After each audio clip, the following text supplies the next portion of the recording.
আসসালামু আলাইকুম, আশা করি সবাই ভালো আছেন। আমিও ভালো আছি। আবার আপনাদের ভিডিও নিয়ে চলে আসলাম। আজকে বানাবো চিকেন রোস্ট। এই যে চিকেনগুলো ভেজে নিয়েছি, রোস্ট রান্না করবো। এই পেঁয়াজটা ভাজা হয়ে যাচ্ছে, এখন মশলা দিব। এই যে সব মশলা ব্লেন্ডার করে নিয়েছি, আর এর মধ্যে সব রকম মশলাই দিয়ে দিয়েছি। এখন ঢেলে দেবো ওর মধ্যে, দিয়ে মশলাটা এখন কষাবো।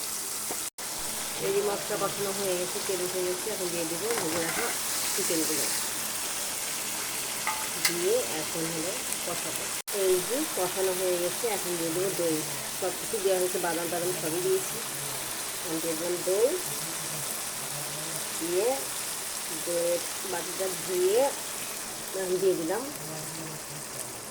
এটা এখন আরও কষাবো। রোস্ট যত কষাবেন তত স্বাদ খেতে। আমি কষাবো।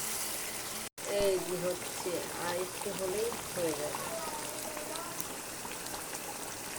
এই যে আমার হয়ে গেল চিকেন রোস্ট। একবার সিম্পলভাবে রান্না করলাম। যাই চিকেন রোস্ট খেতে পছন্দ করেন তাতে কমেন্ট বক্সে জানাবেন, আর এইভাবে শর্টকাট করে রান্না করে নেবেন। এই যে আমার রোস্ট রান্না শেষ। সবাই ভালো থাকবেন, আমার জন্য সবাই দোয়া করবেন। আল্লাহ হাফেজ।